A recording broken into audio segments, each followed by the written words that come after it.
Hey guys, welcome back to yet another video from Cubing Province. It's Eric, and sorry about last week. I was supposed to upload a video on Wednesday, and I got sick and swamped in schoolwork and badminton practice, so sorry that I didn't upload a video, but hopefully this will make up for it. Today I'm going to be talking about learning F2L, or at least learning intuitive F2L. This is going to be the way that I went about learning intuitive F2L, clearly, if you practice enough, you can get decently fast, although I'm not claiming to be amazingly good. But you can get decently fast with the methods that I'm going to teach you in this video. So hopefully you'll find them helpful. And without any further ado, let's get started. Okay, so to jump right in, basically all I did to learn intuitive F2L was spent a great deal of time just playing around with the cube, learning how it worked, and learning which sets of moves and triggers manipulated the pieces in the way that I wanted them to. So for the sake of simplicity, I'm just going to solve the white cross here. That was a horrible solution, but I haven't practiced in days. Anyway, basically, there are basically three basic triggers that you need to know for intuitive F2L, for the right-hand side and for the left-hand side. But they're both mirrors of each other, so they shouldn't really require that much thought in learning.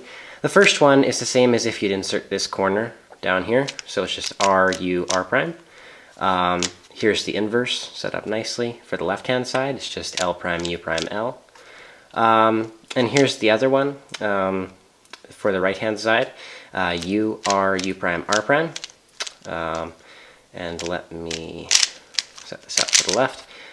U prime, L prime, U, L. And then of course there's sledgehammers, but I'll go into that later. Okay, so the purpose of showing you those triggers again, and I'm sure everybody knows them, was just so that you could get a grasp on what I'm trying to deliver to you guys. Basically, all you need to do is you need to play around with the cube with these particular triggers and watch which pieces are moved when you perform them. So for this one, when we're inserting this corner, we know that the corner is going to go down there, so we don't need to look at the corner anymore when we're doing those moves. It's just a three-move trigger. It doesn't require that much thought. But what we should notice is that when I bring this corner up, it pairs itself up with this yellow-red edge. Then when I do the U prime, the yellow-red edge comes into the slot with the corner, and when I bring it down, here's the yellow-red edge. The point here is that whenever you do a form of this trigger, so either on the left side, or let me set it up, or on the right side, the edge in this back position is going to get brought down with this corner. So the point of learning that is so that when you see cases like this, you can recognize that this is the corner that needs to go down here, this is the edge that needs to go down here, and if you do the trigger,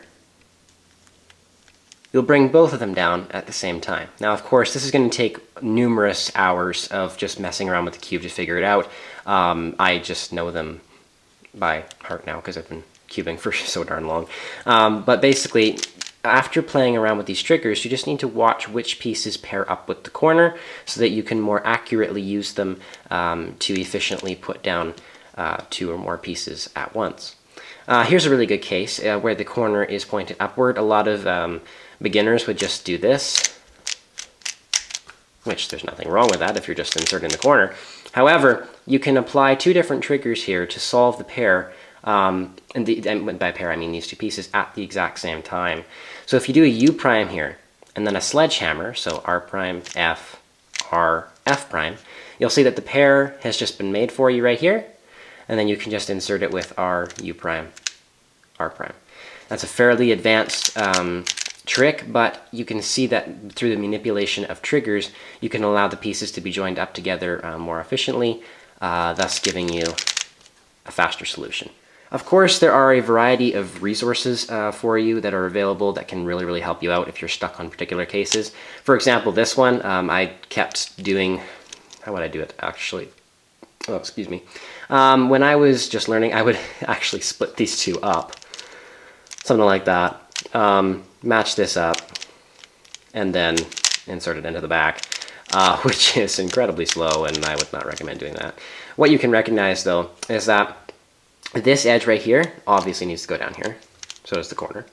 And when the color on the side matches up, and this corner is pointing upward, and these two colors are adjacent, they don't match up, you can simply separate the corner from the edge with L prime, U2, L, and then if you just do a U, L, and then you just, you're set up for that case. So if that was too confusing, I'll do it slowly again.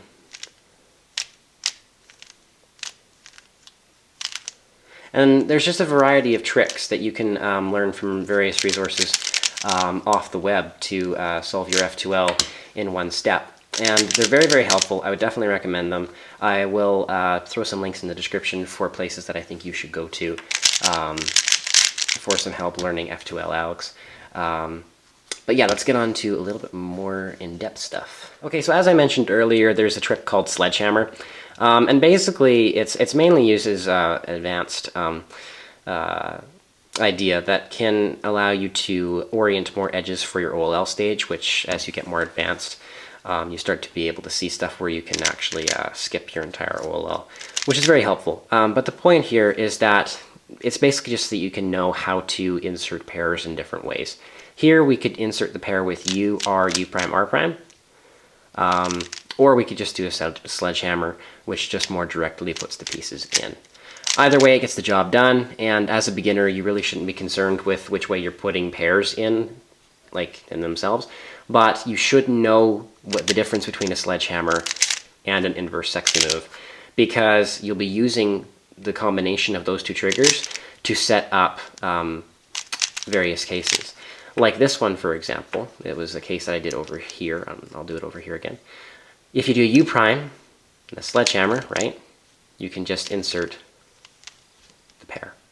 So by manipulating the use of the triggers, you can give yourself more efficient solutions and basically allow the pieces to come down together instead of doing the beginner's method and just doing corner and then edge. All right, so the next thing I should probably mention is that when you're learning F2L, you should realize that the two, this is probably the most insightful piece of this video actually, the goal is to either set the pieces up to either this position, a solved pair that can just be easily inserted, or a broken up pair, but it's easily set up to a 3-move insert like this, where this color matches this color and you can just insert it like you normally would.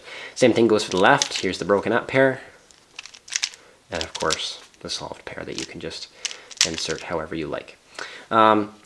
Keeping that in mind, that will allow you to go about your F2L a little bit easier. So I'm just going to go through a walkthrough solve and show you what I mean by that. All right, so here I've solved the cross. The first thing I see is this made pair, which I'm sure we all know we can just insert like this.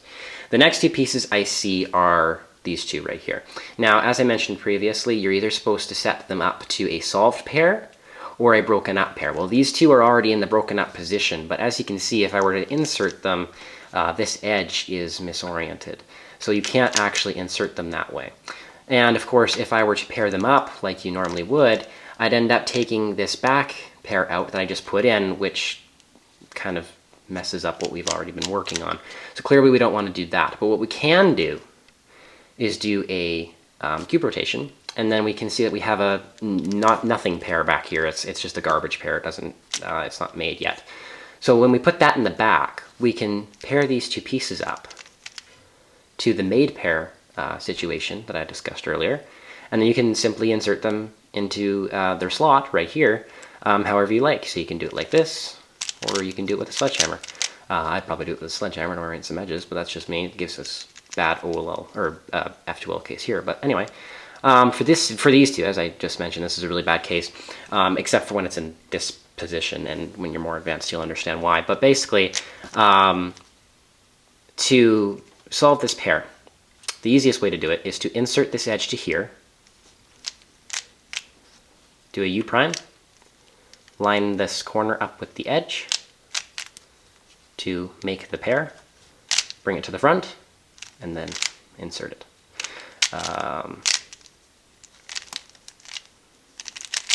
Like that. So anyway, once again, a bit smoother.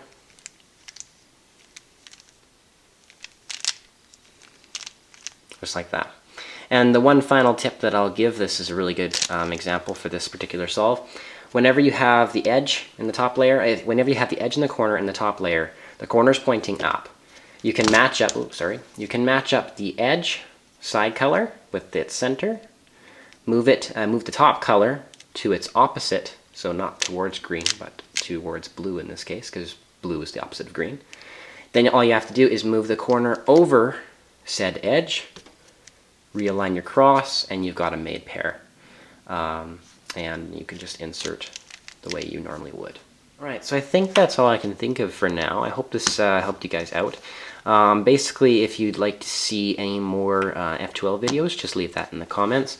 If you have any questions as well, also post those in the comments. When I reply, it comes up as FastFingers777. That's just my YouTube channel, so I'll reply with that rather than the cubing province channel. Anyway, thank you very much for watching. I hope this helped you guys out. As always, don't forget to like and subscribe if you haven't already. And yeah, I'll see you in the next video.